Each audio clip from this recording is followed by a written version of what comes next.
The native animals and plant life of Australia evolved in isolation, leading to a diversity of ingredients unique to the rest of the world.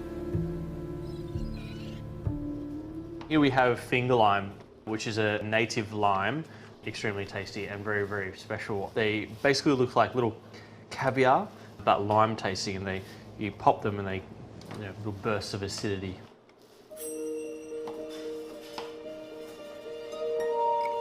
One thing about native ingredients is we need to have the understanding that it's a reflection of Australia and a reflection of our environment and our weather especially.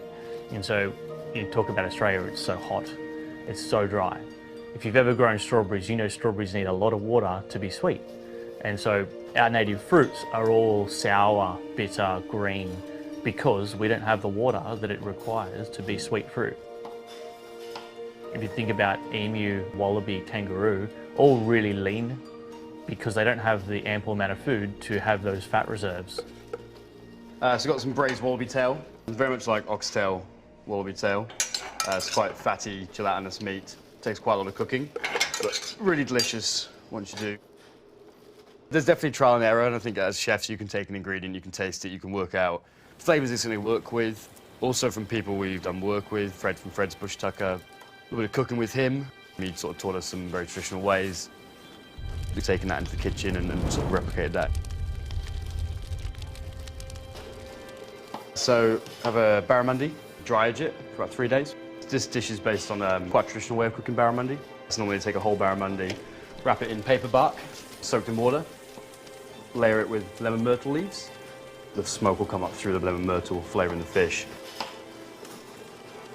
Maybe you can smell it now. It fills the room. So this is the little salad that goes with the barramundi. In a coastal city, we just have access to amazing beaches, and there's so much edible plants and foods there. Stop and look, you can find some pretty tasty stuff. Restaurants like Caveau are finding inspiration in underutilized natural food diversity to bring old flavors to modern diners. We want to see these ingredients just treated as normal ingredients. I think that's the future, just getting them into home kitchens, demystifying what they are and how they react. And it's starting to get there.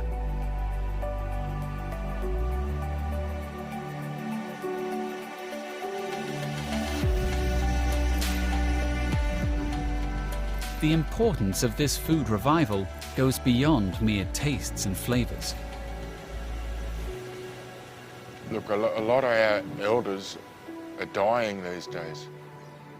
If we don't do something about our Aboriginal culture now, through food, through tourism, through art, we're going to lose it. The Aboriginal people are just going to lose their knowledge.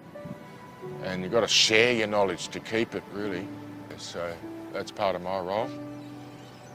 I feel to try and impart some of the knowledge that I have to the younger generation and the general public.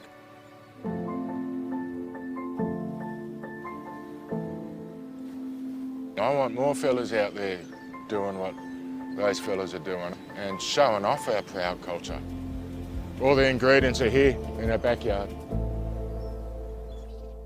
The diversity inherent in reintroducing these foods to our diets is in sharp contrast to how most of us eat today, to our own detriment.